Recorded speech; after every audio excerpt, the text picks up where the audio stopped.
ನಾನು 6ನೇ ಗ್ಯಾರಂಟಿ ಹೇಳ್ತಾ ಇದ್ದೀವಿ. 6ನೇ ಗ್ಯಾರಂಟಿ ಅಂತ ನಾನು ಹೇಳ್ತೀನಿ. ಮೊನ್ನೆ ನಮ್ಮ ನಾಯಕರು ಯಾರೂ ಹೇಳ್ತಲ್ಲ. ಏನಕ್ಕಂದರೆ ನಾವು ಯಾವತ್ತೂ ರಾಜಕೀಯ ಲಾಭಕ್ಕೋಸ್ಕರ ಯಾವತ್ತೂ ನಾವು ಮಾತಾಡಲ್ಲ.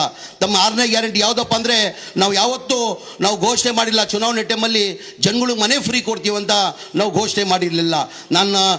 ಮಾನ್ಯ ಸಿದ್ದರಾಮಯ್ಯ ಅವರು ನನ್ನ ವಸತಿ ಮಂತ್ರಿ ಮಾಡಿದಾದ್ಮೇಲೆ ನನ್ನ ಗಮನಕ್ಕೆ ಬಂದಾದಮೇಲೆ ಹಿಂದಿನ ಸರ್ಕಾರದಲ್ಲೇ ಸಿದ್ದರಾಮಯ್ಯ ಸಾಹೇಬರ ಮುಖ್ಯಮಂತ್ರಿ ಇರುವಾಗ 14, 15, 16, 17ರಲ್ಲಿ ಸ್ಲಮ್ ಬೋರ್ಡಲ್ಲಿ 1,80,253 ಮನೆಗಳು ಸ್ಯಾಂಕ್ಷನ್ ಮಾಡಿದ್ದು.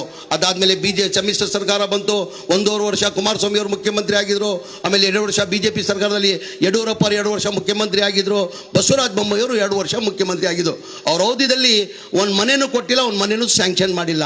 ನನ್ನ ಗಮನಕ್ಕೆ ಬಂದಾದಮೇಲೆ ನಾನು ಮುಖ್ಯಮಂತ್ರಿಗೆ ಹೆಂಗಪ್ಪ ಗಮನಕ್ಕೆ ತರೋದು? ಏನಕ್ಕೆ ಈ ಗ್ಯಾರಂಟಿಗಳಿಗೆ 55ರಿಂದ 60 ಸಾವಿರ ಕೋಟಿ ಆಗ್ತದೆ. ಈ ಮನೆಗಳು ಕಂಪ್ಲೀಟ್ ಮಾಡಬೇಕಾದ್ರೆ 7,500 ಸಾವಿರ ಕೋಟಿ ಬೇಕಾಗ್ತದೆ. ಹೆಂಗ್ ಮನೆ ಮುಖ್ಯಮಂತ್ರಿ ಗಮನಕ್ಕೆ ತರಬೇಕಂತ ಹೇಳ್ಬಿಟ್ಟು ಧೈರ್ಯ ಮಾಡಿ ಮನೆ ಮುಖ್ಯಮಂತ್ರಿ ಗಮನಕ್ಕೆ ತಂದೆ. ಸರ್, ಹಿಂದಿನ ಸರ್ಕಾರದಲ್ಲಿ ತಾವೇ ಮುಖ್ಯಮಂತ್ರಿ ಇರುವಾಗ ಈ ಮನೆಗಳು ಸ್ಯಾಂಕ್ಷನ್ ಮಾಡಿದ್ದು. ಅದಾದಮೇಲೆ ಒಂದು ಮನೆಯೂ ಸ್ಯಾಂಕ್ಷನ್ ಮಾಡಿಲ್ಲ, ಒಂದು ಮನೆಯೂ ಕೊಡೋಕ್ಕೆ ಸಾಧ್ಯ ಆಗಿಲ್ಲ. ಜನ 4.5 ಲಕ್ಷ ಕೊಡೋಕ್ಕೆ ಸಾಧ್ಯ ಆಗಲ್ಲ. ಒಂದು ಮನೆ ಕಟ್ಟಬೇಕಾದ್ರೆ 7.5 ಲಕ್ಷ ಆಗ್ತದೆ. ಕೇಂದ್ರ ಸರ್ಕಾರದಿಂದ ಏನು ಮಾಡ್ತಾರೆ? ಪ್ರಧಾನ ಮಂತ್ರಿ ಆವಾಸ್ ಯೋಜನಾ ಅಂತ 1.5 ಲಕ್ಷ ಕೊಡ್ತಾರೆ.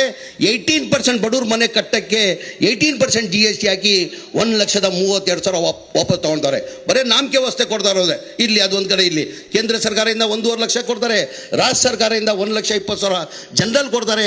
SC STಗೆ 2 ಲಕ್ಷ ಕೊಡ್ತಾರೆ. ಅವರೇಜ್ ತಗೊಂಡ್ರೆ 3 ಲಕ್ಷ. 4.5 ಲಕ್ಷ ಬೆನಿಫಿಷರಿ ಕೊಡಬೇಕಾಗಿತ್ತು.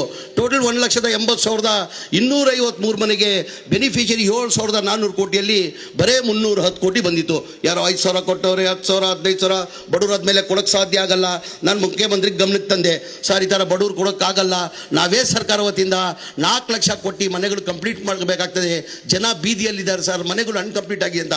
ಮನೆ ಮುಖ್ಯಮಂತ್ರಿಗಳು 2-3 ಮೀಟಿಂಗ್ ಮಾಡಿ ನೀನು ಹೇಳ್ತಾರ ಸತ್ಯ, ಬಡವ್ರು ದುಡ್ಡು ಕೊಡೋಕ್ಕೆ ಸಾಧ್ಯ ಆಗಲ್ಲ. ಅದಕ್ಕೆ ಎಷ್ಟನ್ನ ಕಷ್ಟ ಆಗಲಿ ಈ ಮನೆಗಳು ಕಂಪ್ಲೀಟ್ ಮಾಡಬೇಕಂತ 2024 ಕ್ಯಾಬಿನೆಟ್ ಅಂದು ಅಪ್ರೂವ್ ಮಾಡಿದ್ದಕ್ಕೆ 2024 ಮಾರ್ಚಲ್ಲಿ 36,789